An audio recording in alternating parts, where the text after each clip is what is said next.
Hello. इस video में हम ये समझने वाले हैं कि किसी डिफरेंशियल फंक्शन के लिए nth डेरिवेटिव टेस्ट कैसे करना है to find maxima and minima and inflection point. तो पहले ये समझना ज़रूरी है कि nth डेरिवेटिव टेस्ट करने की ज़रूरत क्यों है। फर्स्ट डेरिवेटिव टेस्ट या सेकंड डेरिवेटिव टेस्ट की हेल्प से ही मैक्सिमम मिनिमा या इन्फ्लेक्शन पॉइंट फाइंड नहीं कर सकते, ये समझते हैं।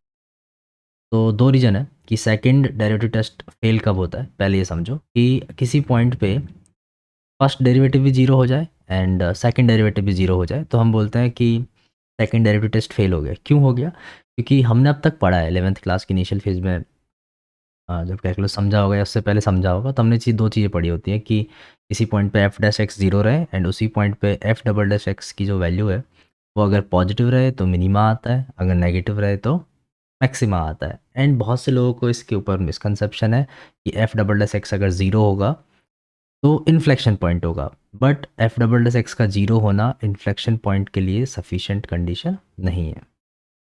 तो एफ डबल डैश एक्स जब जीरो होगा तो बेसिकली हम कुछ भी डिसाइड नहीं कर पा रहे हैं, हमें नहीं पता कि वह मैक्सिमा है या मिनिमा है या इन्फ्लेक्शन पॉइंट।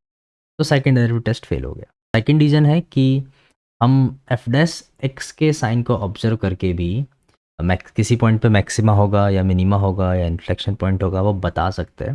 जैसे कि अगर किसी पॉइंट पे मैक्सिमा होता है तो एफ डैश एक्स का जो साइन है वो पॉजिटिव से नेगेटिव हो जाता है, राइट, जब हम लेफ़्ट टू राइट मूव करते हैं। एंड जब मिनिमा होता है और हम लेफ़्ट टू राइट अगर मूव करते हैं तो जो स्लोप है वो negative zero and then positive हो जाता है। एंड इन्फ्लेक्शन पॉइंट पे क्या होता है कि एग्जैक्ट उस पॉइंट पे एफ डैश एक्स की वैल्यू ज़ीरो है एंड उसके नेबरहुड में एफ डैश एक्स अपना साइन चेंज नहीं करता है। तो अगर तुमने सेकंड वाला पॉइंट अगर अच्छे से आता है तो nth डेरिवेटिव टेस्ट करने की ज़रूरत नहीं पड़ेगी, बट स्टिल हमने इस चीज़ के ऊपर डिस्कशन कर रहे हैं कि अगर टफ है और कॉम्प्लिकेटेड है एफ डैश एक्स का साइन ऑब्जर्व करना तो हमें nth डेरिवेटिव टेस्ट करना पड़ेगा। ठीक है, तो कैसे करना है समझते हैं। तो पहली कंडीशन क्या है वो समझो। तो जैसे हमने स्टार्टिंग में देखा कि अगर सेकंड डेरिवेटिव टेस्ट अगर फेल हुआ तो मतलब F dash A and F double dash A zero होता है। हो सकता है कि हम 3 बार डिफरेंशिएट करके देखें, तो हो सकता है ट्रिपल डेरिवेटिव टेस्ट भी फेल हो जा रहा है। तो कब तक हमें चेक करना है, राइट? तो यहाँ पे कुछ कंडीशंस है हमने जो अज्यूम कर रखी है, वो ये है कि कोई फंक्शन है, कोर्स वो एन टाइम डेरिवेबल है एंड उसके एन माइनस वन तक जो डेरिवेटिव है सारे के सारे एट पॉइंट एक है ज़ीरो है, और जो nth डेरिवेटिव है वो क्या है, नॉन ज़ीरो है। इस पर ध्यान दो कि nth डेरिवेटिव जो है यहाँ पे वो नॉन ज़ीरो है। तो अब क्या करना है, और हमने ये अज्यूम करके रखा है कि जो सारे के सारे डेरिवेटिव्स हैं वो कंटिन्यूस है, यानी कि फंक्शन हमारा स्मूथ है। ओके, तो अभी x इक्वल टू ए के नेबरहुड में हमें स्लोप क्या है वो पता नहीं है, आइडिया नहीं लग रहा है। एंड मैक्सिमम है कि मिनिमा है ये हमें आइडेंटिफाई करना है। तो इसमें हमें टेलर सीरीज़ एक्सपांशन की हेल्प लेनी होगी। तो टेलर सीरीज एक्सपांशन क्या, पहले मैं वो एक्सप्लेन कर देता हूँ, बहुत से लोगों को आता भी होगा कि अगर कोई फंक्शन एन टाइम डेरिवेबल है तो हम उसका किसी पॉइंट ए के अबाउट एक्सपांशन इस तरह से लिख सकते हैं, उसे एज ए पॉलिनोमियल हम एक्सप्रेस कर सकते हैं। जो एफ एक्स है तो हम f a plus f dash a into x minus a upon one factorial f double dash a into x minus a का स्क्वायर वन टू फैक्टोरियल इस तरह लिख सकते हैं। अब इंपॉर्टेंट चीज़ समझो, तो हमने क्या कंडीशन अज्यूम की थी कि ये सारी जो चीज़ें हैं, ये सारी जो चीज़ें हैं वो ज़ीरो है, राइट? तो ये सारी अगर चीज़ें ज़ीरो होंगी तो क्या क्या ज़ीरो हो गया, ये वाला एक्सप्रेशन ज़ीरो, ये वाला एक्सप्रेशन ज़ीरो, ये वाला एक्सप्रेशन ज़ीरो, राइट? इससे पहले तक का सब ज़ीरो हो गया। तो क्या क्या बच रहा है हमारे पास? हमारे पास सिर्फ एफ ए बच रहा है और nth डेरिवेटिव एट ए वाला टर्म बच रहा है। ठीक है, तो इसको हम लिखते हैं वापस से। तो इस तरह से हम अपना जो एक्सपांशन है के अंदर ये 3 टर्म बचती है, इस तरह से हम इसको देख सकते हैं। अब हमें ऑब्जर्व करना है x इक्वल टू ए के नेबरहुड में क्या हो रहा है। तो हम इसको एफ ए को लेफ्ट साइड में भेज देते हैं, तो F x minus F A को ऑब्जर्व करना है।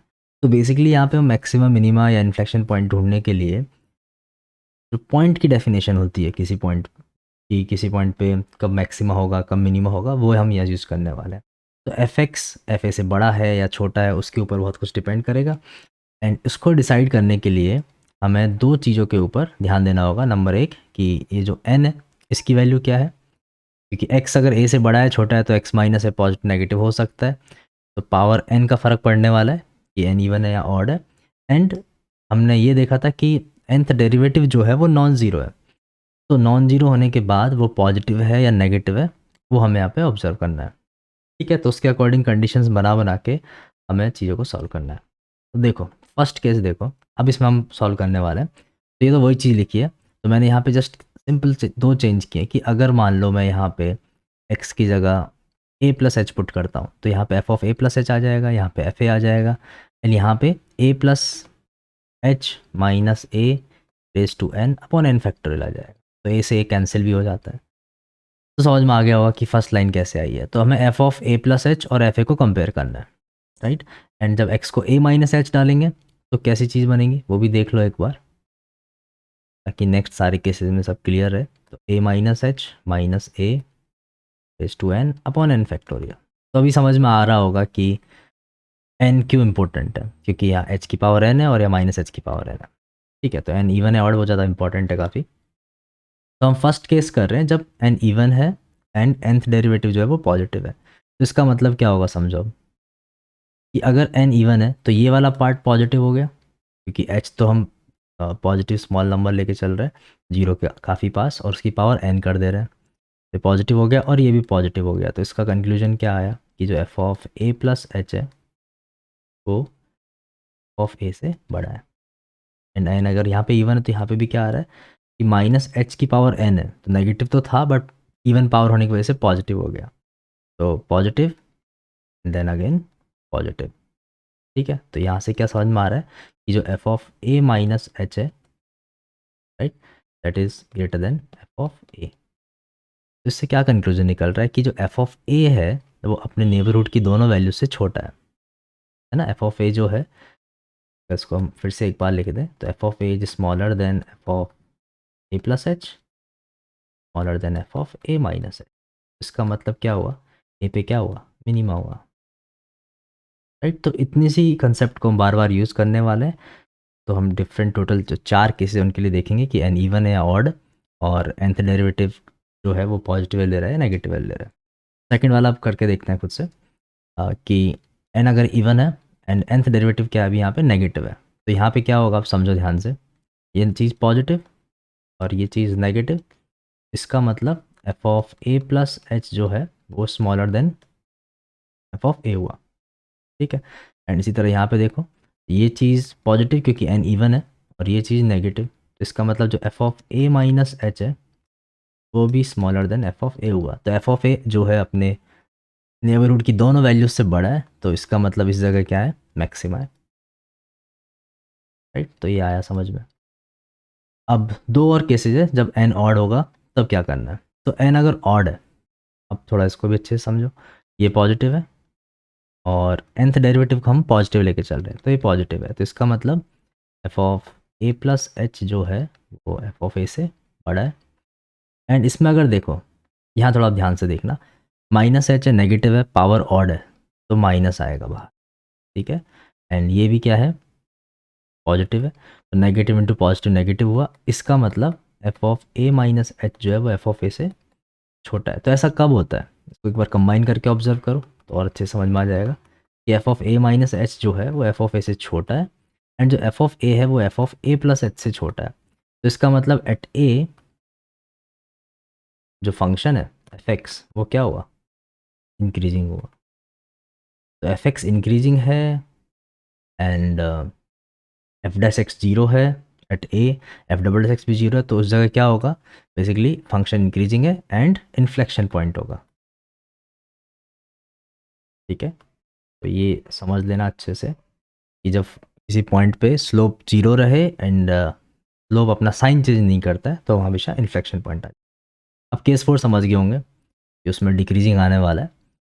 तो कैसे, देखो ध्यान से, ये नेगेटिव है एंड एन ऑड है, तो इसका मतलब ये पॉजिटिव एंड ये नेगेटिव। तो f of a plus h is less than f of a, क्योंकि इन दोनों का डिफरेंस नेगेटिव है। अब यहाँ देखो, यहाँ पे क्या हो रहा है, ये माइनस एच है, नेगेटिव है, पावर ऑड है, तो फिर से नेगेटिव हुआ, एंड ये भी नेगेटिव है, तो ये नेगेटिव इंटू नेगेटिव पॉजिटिव हो गया। तो इसका मतलब जो F of a plus sorry A minus H जो है दैट इज ग्रेटर देन, ध्यान देना है क्योंकि नेगेटिव इंटू नेगेटिव पॉजिटिव है यहाँ, ठीक है, तो ये पॉजिटिव है, ये वाली चीज़ पॉजिटिव हो गई प्रोडक्ट, ओके, तो f of a minus h is greater than f of a, तो इसको भी अगर कंबाइन करके देखोगे तो पिक्चर एकदम क्लियर हो जाती है। ए माइनस एच पे वैल्यू है वो ज़्यादा है ए से, एंड ए पे जो वैल्यू है वो ज़्यादा है ए प्लस एच से, तो मेरा फंक्शन क्या हुआ, डिक्रीजिंग हुआ, तो डिक्रीजिंग एंड इन्फ्लेक्शन। क्लियर, इसको एक बार समराइज कर लेते हैं चारों केसेस को कि किस तरह याद रखना है जिससे आसानी रहे हमें। तो ये है, ये तुम्हें याद रखना है सिर्फ। तो जब एन इवन होगा ना तभी मैक्सिमम मिनिमा है, एंड जब एन ऑड है तो इंक्रीजिंग या डिक्रीजिंग है। तो समझो कि एन अगर इवन है और nth डेरिवेटिव पॉजिटिव है तो लोकल मिनिमा, ठीक है, एंड एन इवन है एंड nth डेरिवेटिव है जो नेगेटिव है तो लोकल मैक्सिमा। क्लियर हो गया है। तो जब एन इवन है मतलब nth डेरिवेटिव जब इवन है तभी हमें टर्निंग पॉइंट मिलने वाला है, एंड एन अगर ऑड है और nth डेरिवेटिव अगर पॉजिटिव है तो हमारे पास इंक्रीजिंग फंक्शन है एंड इन्फ्लेक्शन पॉइंट है, एंड एन अगर ऑड है nth डेरिवेटिव नेगेटिव है तो डिक्रीजिंग फंक्शन है एंड इन्फ्लेक्शन पॉइंट। क्लियर, तो इन पे तुम ध्यान दो एन ऑर्डर एन इवन पे क्या हो रहा है। आई होप ये क्लियर है। तुम इसको समरी वाले पॉइंट को एक बार खुद से लिख के देखो, अप्लाई करके देखो क्वेश्चंस में, तो उससे ज़्यादा फील आएगी। ओके।